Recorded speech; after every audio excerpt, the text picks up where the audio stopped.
Pernah gak sih ngerasa kayak semua harapan keluarga terpaksa dipikul di pundak kita? Seakan hidup ini bukan milik kita sendiri, melainkan panggung drama di mana kita selalu dituntut jadi bintang utama yang sempurna. Hidup pada ekspektasi yang dibuat orang lain itu capek, dan bikin otak rasanya mau mumet. Yang lebih konyol lagi, kadang niat baik justru malah bikin kita terjepit di antara keinginan diri sendiri dan tekanan dari orang-orang terdekat. Ini bukan sekedar curhatan, ini momen refleksi yang sering diabaikan banyak orang. Mungkin kamu pernah berpikir, gimana sih supaya bisa nolak permintaan keluarga tanpa ngerasa bersalah? Nah, pertanyaan menarik ini bakal kita bahas tuntas. Di pembahasan pertama, kita bakal ngomongin tentang realita yang kita hadapi setiap hari, harapan yang terlalu tinggi. Mari kita mulai, karena ini adalah langkah awal dalam perjalanan panjang menolak rasa bersalah yang sering bikin kita terkurung dalam pola pikir yang bikin capek. Chap 1. Harapan keluarga yang mencekik. Dari kecil kita udah dibentuk untuk jadi si manis di mata keluarga. Harapan yang tak pernah berhenti mengalir laksana air hujan deras tak ada akhir, bikin kita bingung.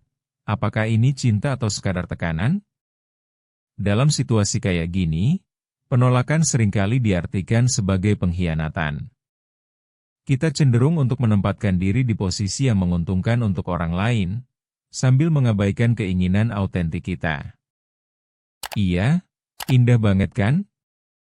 Keluarga yang seharusnya jadi dukungan malah bikin kita merasa kayak terjepit antara tuntutan dan keinginan sendiri.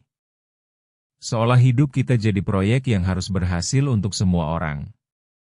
Kita jadi robot yang diprogram untuk memenuhi harapan orang lain, tanpa memperhitungkan kebutuhan pribadi, sampai suatu hari kita tersadar, hidup ini milik siapa sih? Mungkin saatnya kita bertanya kepada diri sendiri kapan kita akan benar-benar jadi yang pertama dalam hidup kita sendiri. Chap 2. Rasa bersalah, teman setia yang menghantui. Selanjutnya, mari kita bahas rasa bersalah yang selalu nempel, kayak gigitan nyamuk yang kita enggan untuk garuk. Kenapa kita sering merasa bersalah ketika menolak permintaan keluarga? Mungkin karena kita dibesarkan dengan keyakinan kalau menolak itu sama dengan tidak mencintai. Apakah ini adalah cara untuk menjaga hubungan? Atau sekadar penjajahan mental yang udah terlanjur mendarah daging? Kita khawatir, menolak satu permintaan bisa merusak segalanya dan buat kita dianggap egois, yang ironisnya justru bikin kita terkekang.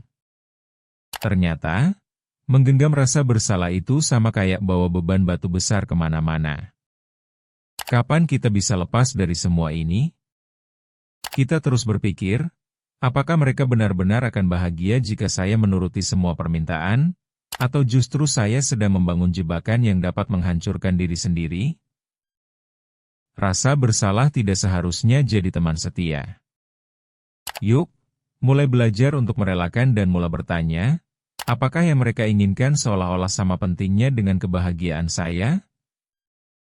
Saatnya kita mengeksplorasi apa yang sebenarnya membuat hati dan pikiran kita tenang.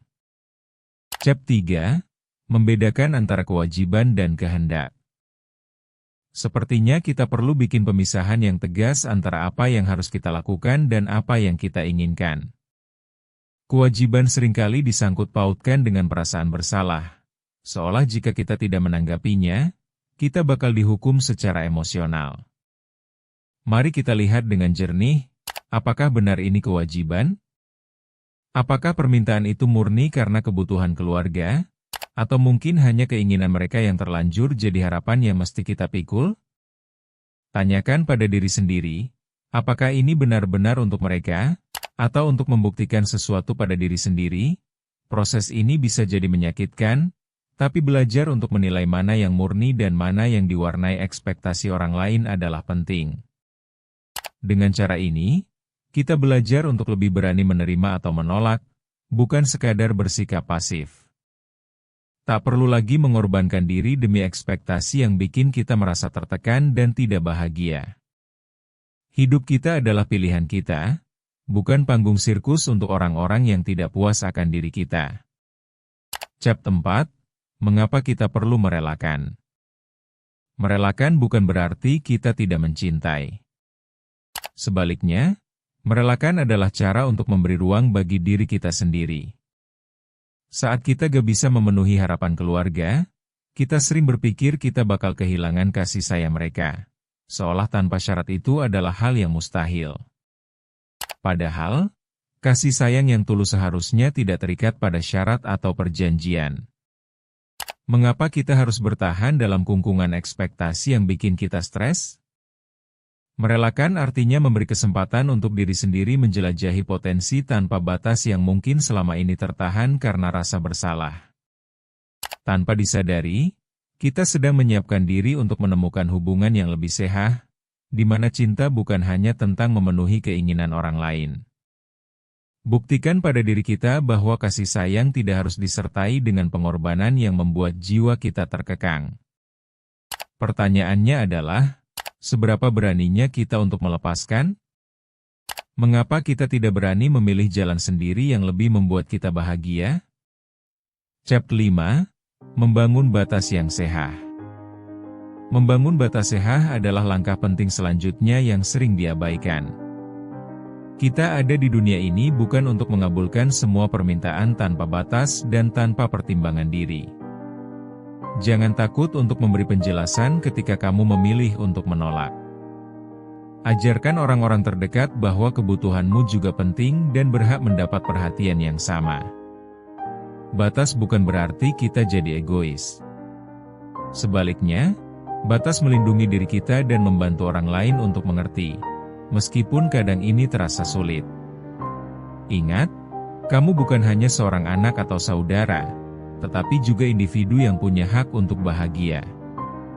Ketika kita mulai menetapkan batasan, orang-orang di sekitar kita juga akan belajar untuk menghormatinya. Ini bukan tentang menjadi orang yang tidak peka, tetapi memperlihatkan bahwa kita itu juga manusia yang punya perasaan. Apakah kamu berani ambil langkah ini dan mulai menjalani hidup yang sesuai dengan pilihanmu sendiri? Jangan lupa mampir ke channel Ruang Tumbuh untuk membahas lebih dalam isu-isu yang sering kita hadapi. Bertumbuh itu proses, bukan lomba.